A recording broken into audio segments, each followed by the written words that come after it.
So in this video, we're going to be talking about the Comfort Gear PPH18 portable radiant heater.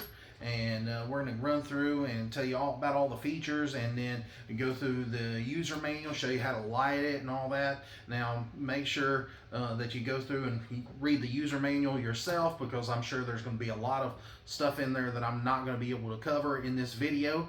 And just for a warning, you know, anything that you see in the video, make sure you double check and look through the manual yourself. I'm not liable for anything, but I just wanted to make an instructional video on how to light it, and you know, some of your basic features and all that. So we're going to go ahead and get started, so stay tuned. So whenever you pull the heater out of the box, it comes pre-assembled. When you pull it out, you just pull the packaging away from it, and this is what you end up with. There's no installation. You don't have to put any batteries in anything. There's no electricity required. This thing has a piezo igniter on it, so it does not require a battery. And so it's very simplistic and easy to use. So it does come with an instruction manual. It's got everything that you could possibly need, and it would answer all your questions. So if there's something I don't go over, make sure you resort back to this user manual. Now with this heater here, it's rated at 5,500 BTUs on the lowest setting, 9,000 BTUs on the middle setting,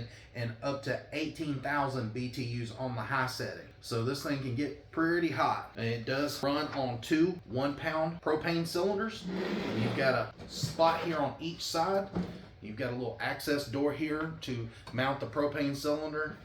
And then there's another one on this other side. And you can see it's got a nice latch that just opens up. You put your cylinder in there, and I'm going to show you how to install that here in just a second, but I just wanted to give you a quick run around of the heater. Here in the front, you've got a nice guard that goes all the way from the top and reaches around. One thing to keep in mind is you do not want to try to heat up any kind of food or cook on this thing. It's not made for that. So do not block this area or try to, put anything up there. So like I said, this heater will run on two of the 1-pound propane tanks, and it says that on high you can get 2.4 hours, on medium you can get 4.7 hours, and on low you can get 9.2 hours out of the two 1-pound propane tanks. Now, if you want to run this on a 20-pound propane tank, then you'll have to purchase this kit here. And this comes with a 12-foot hose and a fuel filter for the heater. And you can hook this up to a propane tank, and I'll show you how to do that later. So this is a radiant heater, so most of your heat's going to go up and out. And so, you can put this heater up against a wall or something if you had to. You can back it up against something. There's no clearance necessary for the back. But as far as the other sides, it says right here in the manual that you're going to need 30 inches of clearance above the heater. And then in front of the heater, you're going to need 24 inches. And then on the sides, 6 inches. And for the back, 0. And this heater, like I said, is a radiant heater, so it's going to push most of that heat going out, and it's going to raise up. So this particular heater uses two of these 1-pound propane cylinders, and it says here in the manual, it says 1-pound cylinders must be Department of Transportation DOT constructed and approved, and have an outlet connection capable with a CGA 600 fitting. So you'll want to make sure that the propane cylinders that you get have that DOT stamp right in there, and that you'll want to also make sure that this is the right thread for the fitting. Most of the time when you go to Walmart or somewhere like that, when you buy these little tanks, most of these will fit up. I've never seen one that wouldn't, but they just put that in the manual there. Now another thing to keep in mind is with these little cylinders, you don't want to leave them out in the cold. You want to keep these more at room temperature or above freezing if you can, because if you try to use these when they're really cold, you can't get all the propane out of there. So that's one thing to keep in mind. So if you're using this outside in extreme conditions, you want to probably hook it up to the 20-pound propane cylinder, because you know, if it's really cold outside and these tanks are really cold, you're not going to be able to get the run time out of these like you would, you know, a bigger 20-pound propane tank. So, you know, try to keep these indoors. If you're going to use the heater indoors, try to keep these warm. And that's just a rule of thumb. And then also, I'm going to go ahead and show you how to open the little side door here. You've got a little latch that just opens up, and then you'll notice right in here you've got an area for your propane bottle, and then right here at the very top you can see there is a swivel regulator, and what that does is it swivels out so that you can take your propane bottle and screw it on there. Now before you go ahead and screw the propane bottle on there, it's a good idea to take a rag and just clean the threads off, and then clean down in the bottle. I've been noticing some of the bottles and stuff that I'd get from the store were a little dirty and had some paint residue in there, so I always wipe it out and then take and then push it up in there and turn it clockwise. Now keep in mind, you do not want to cross thread it, so don't get in a hurry. If for some reason you think you might have cross threaded it, just back it out and restart again slowly, tightening it up, turning it clockwise, and it'll take a few turns. Now keep in mind, it'll start tightening up. You don't want to go crazy with it because you might crack the regulator housing up in there. And then once you get it nice and snug, then what you want to do next is go ahead and take you some soap and water, probably about a 50-50 solution, and spray right around the regulator and the threads. And if you have any kind of leak, you'll see the bubbles will start bubbling up, or you might hear like a hissing noise, or you might even smell like a rotten egg type smell. And you can see right there, none of that is bubbling up, so it lets me know that there is a good seal there and it's not leaking. Now you can go back and spray it again if there's, you know, if there's something in question, but it only takes a second just to check it. And a lot of people don't do this step, but this is the most important step for your safety. So this side here is complete, ready to go. So you just want to close the latch up and then go to the other side and repeat the same process. So I went ahead and opened the door there. I went ahead and cleaned the top of the bottle, and I'm going to go ahead and install this one. And again, you just want to turn it clockwise. And like I said, if there's any question that you're cross-threading it or something, you can always back it out and start over. Very simple, just like that right there. Just back it loose and then start over. And so again, you're just going to tighten this one up. You're going to turn it clockwise, and then, you know, once you feel it snug up, then that's good enough. You just take and push it down, and then you want to spray that fitting. I can't stress this point enough. Always make sure you check the fittings and make sure there's no bubbles or hissing or any kind of smell. And then once you see that it's got a nice seal, then you just wipe everything off. It's all sealed up. You just want to close the door and it latches. And one thing I gotta say that I like about this heater is it's got a really strong carrying handle. It's actually metal. It's not some cheap plastic. So next I'm going to show you how to light the heater. Like I said, we went ahead and got the 1-pound propane cylinders in there, and we double and triple checked, made sure there was no leaks. And next I want to point out right down here, this is your piezo igniter, and what that does is it basically ignites the propane. And the way that you start the heater is, I'm going to turn this over to the side where you can see a little bit better. There is a circle right here on the knob, and so when they're lined up, that is in the off position. Now whenever you turn and the knob to the left, you have to depress it. So you're going to push in towards the heater, you're going to push the knob in, and you're going to turn it counterclockwise. And when you turn it counterclockwise, you're going to hear a click, and that click is the igniter down there in the front of the heater trying to ignite that propane. And then once you get it lit, then you're going to continue to turn that knob there counterclockwise, and you'll come to the first heat setting, the second heat setting, and the third heat setting. But you know, once you take and you light the pilot, it's gonna take you a few tries to do it. Once you first put those propane bottles in there, the propane hadn't got up to the igniter yet, so you might have to click it several times and try to start it before it'll light.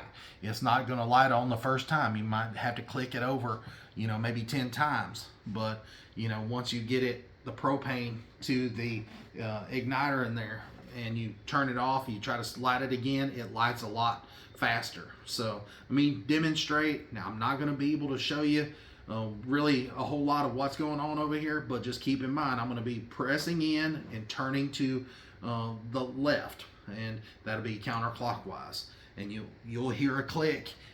But I'm going to show you right here in the front just exactly what is going on. You'll see a spark down there, and then you'll see the front of the heater eventually ignite and light up that white part. Now it might take it a few minutes for that white area back there to start glowing red because it's cold right now, so it might take it a few minutes. So anyways, we're going to go ahead and depress the button, turn it counterclockwise, and let's do it again. There you go. You get to see the spark there at the bottom, and you just sit there and hold it for a minute, and then you let go. You don't have to depress the button in no more, and then you turn the knob counterclockwise till you get to the first heat setting, and you can see that the thing's already lit. It's just hard to see it because that at first you can't really tell it because that white area back there is still cold, and it takes, like I said, a few minutes, but it's already lit. I'm sure on the camera you guys probably can't even see it, but it lit right away. Now I'm gonna go ahead and turn the knob a little bit more counterclockwise to the second heat setting, and again you can't see it just because it hasn't got hot enough, and give it a few minutes and it'll start glowing orange. Go ahead and turn it up on the third heat setting, and we'll give it a few minutes. We'll probably have to turn the light out for you guys to be able to see it. Now you'll notice that you might get some smoking from the heater, and you might get a little bit of a smell, but that's probably the residual oils from the assembly process. Now when you first start the heater up, like I said, that white area back in there is still going to be white because it's cold. It's going to take it a while for it to heat up and start glowing orange. And, literally the heater's been going for just a few minutes, and it's just now got to where it's glowing back there. So keep in mind it's going to be kind of hard to see that it's lit, but if you pay real close attention, you can see when it lights up. You'll just have to really watch it close, and most likely it's lit. Alright, so you can see after it's ran a few minutes that both sides are starting to glow orange, and I just wanted to run through some of the information here in the manual. It says it's recommended not to use the heater in windy conditions. The heater may flutter, reducing its effectiveness, and the appliance could have excessive pilot outages. So I wouldn't try to use it outside if it's really windy, but if you have to, you're gonna stand that chance that it might shut off. It might turn that pilot light out, and you might have to restart it. Now keep in mind, whenever you're starting the heater outside, and if the wind's blowing, you obviously want to put the heater, the back of it towards where the wind is blowing towards you, so you can get a break from the wind, and you can also use your body to shield some of the wind so you can light it up. Just keep in mind that if it's blowing really hard outside, that it might put that pilot light out, and you might have to relight the heater. Now I'm going to go ahead and show you how to turn the heater off. It's very simple. All you have to do is take the control knob and turn it clockwise, and till you reach that circle. You'll see a circle on top of the knob, and you'll line it up with the circle here on the actual heater, and then you'll hear a click, and then you've seen that it shuts the heater down. Now, also in the manual, it says when operating the heater at altitudes over 7,000 feet above sea level, the unit may not burn as bright as in lower altitudes. This is normal. At higher altitudes, the heater may shut off, and if this happens, provide it fresh air, wait 5 minutes, and relight. Due to local atmospheric conditions, the heater may not relight. When moving the heater around, when lit or bumping into the heater or just setting it down, it does have a tip over switch. And so what you would have to do is, flip the heater upside down and shake it. If you're trying to light it and it won't light, you might have set that tip over switch off, and so that's one way to reset it. It's just to flip the heater upside down, shake it, and then try to relight it again. If you're sitting there and it's clicking and you see the igniter lit up and it won't get propane, then you'll notice that tip over switch is probably been tripped. And if you'll shake it upside down and restart it, then chances are it'll relight. So when you're not using the heater, you don't want to store the heater with these 1 pound propane tanks in it. You want to go ahead and just remove them, and that way you don't have to worry about them leaking or any of that kind of stuff. So to remove them, you just turn counterclockwise, and it's the same as installing them, except just in reverse. Very simple. It takes a few turns. Very simple. Remove them. And then you just want to close that door up. And also, if you want to run the heater with a 20 pound propane tank, you can do that as well. And in order to do that, you'll have to take these bottles out. You can't leave them hooked up. And so we're going to go ahead and unscrew both of them. But to go ahead and hook this up to a 20 pound propane cylinder, you'll need to purchase this kit extra, and this is a part number 20-7512F. And what this is a 12-foot hose that'll connect to your propane tank, and then this will connect to the heater, and then it also comes with a fuel filter. So we'll go ahead and open this up and let you see how it installs. So when you purchase the extension hose and the fuel filter, it'll have some directions here on the back showing how to install it.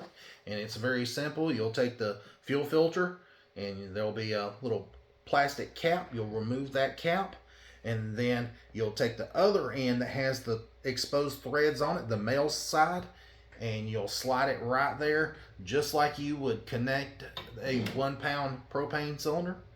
And it's you'll be tightening it up, so you'll be turning it clockwise, and it just threads on there. Very easy. And then again, you just hand tighten it. Don't go crazy with it. You don't want to break that regulator housing in there. And then next, you want to go to the side where you see the brass end, and there'll be a plastic cap on there. Now, you might have to wrestle with this just a minute to get that cap off there. Turn it to where the threads unscrew out of that cap, and then you can pop it loose. And then you'll take right here, and you'll lift that regulator up, and you can see right there. And then you don't need any kind of tools. You'll just take this hose, push it up in there, and you'll turn it clockwise, just like you were threading in that 1 pound bottle. And like I said, you don't need any kind of tools to tighten it up. It's got a brass fitting right here, and it's knurled, so it provides your fingers a place to grip it and to be able to tighten it up. And then again, you don't go crazy tightening. You just get it nice and snug. And then you take and straighten the hose out, get all the kinks out of it, and make it lay all nice and flat. And then you can take and run the hose up underneath the door there, and you can close the door, and that way the hose doesn't get pulled, and it acts as like a strain relief.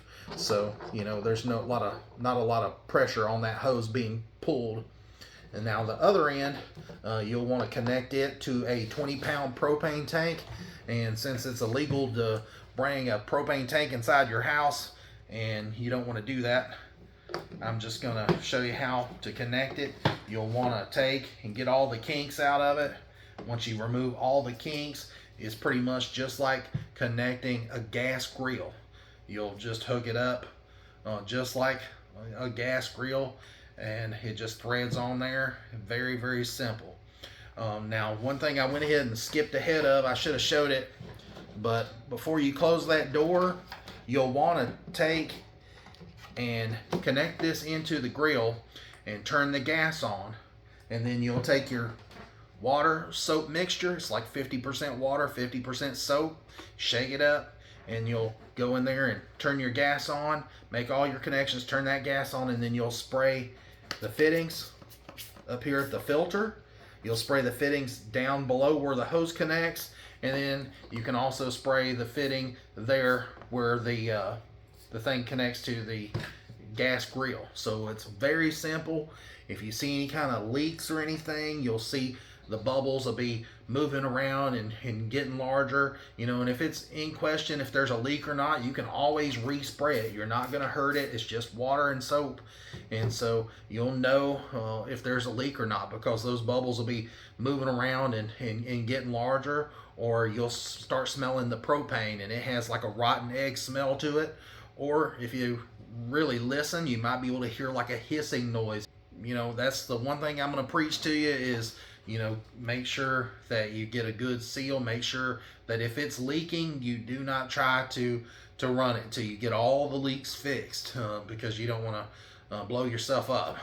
So anyways, after you make sure all your leaks are fixed, then you'll go through and wipe everything down. Repeat the process for lighting. It's the same as lighting it with a 1 pound cylinder. You'll take and you'll turn the knob counterclockwise till you light the pilot light down there, and it's the same thing, very same thing. The only difference between the 1 pound cylinders and running it on a 20 pound tank is the tank is going to last a lot longer. Now, one thing I do want to mention again, when you're running it with a 20 pound propane tank, it is for outdoor use only. You're not supposed to bring a 20 pound propane tank inside your house, and you know, it's just a safety precaution. If something was to happen, that propane tank blow up, it wouldn't be good. So anyways, running it on those little 1 pound propane tanks is safe to use in your house. And anyways, we're going to go ahead and disassemble this. It's pretty much the reversal of installing it. You just wipe everything off, and then you want to put your caps back on there for the next time, and that way this just keeps all the dust and dirt and all that stuff out of the hose.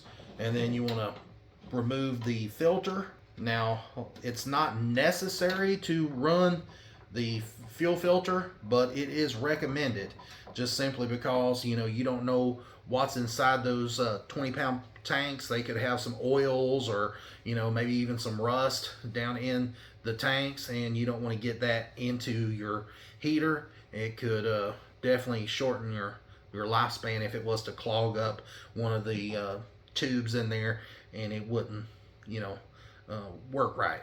So anyways, you want to go back and put that plastic piece on there, and you know, truthfully, I take and put the hose and the fuel filter in the package that it come in, and that way I have it and it's nice and clean, so the next time I need to use it, I know where it's at and don't have to worry about it.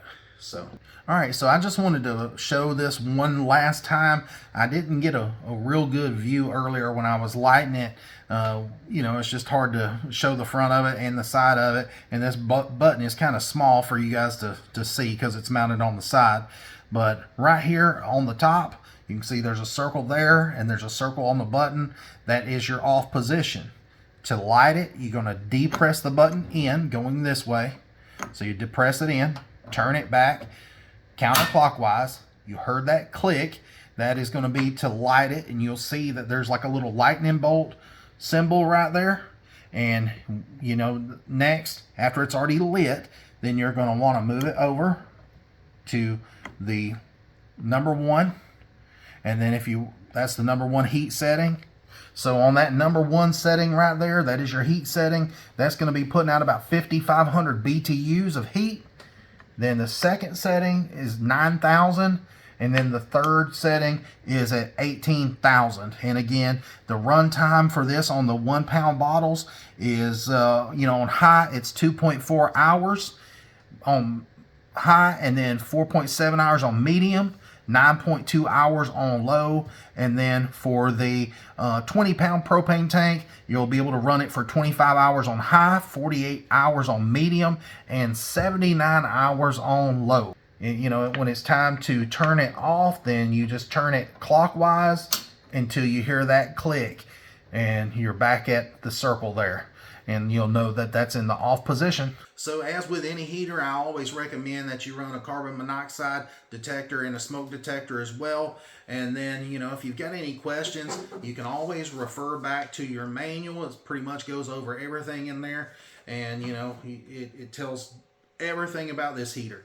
So anyways, I'm going to wrap this video up. I appreciate you sticking around and watching to the very end. I know it was long and drawn out, but there's a lot of information that you got to go over, and a lot of warnings and safety stuff.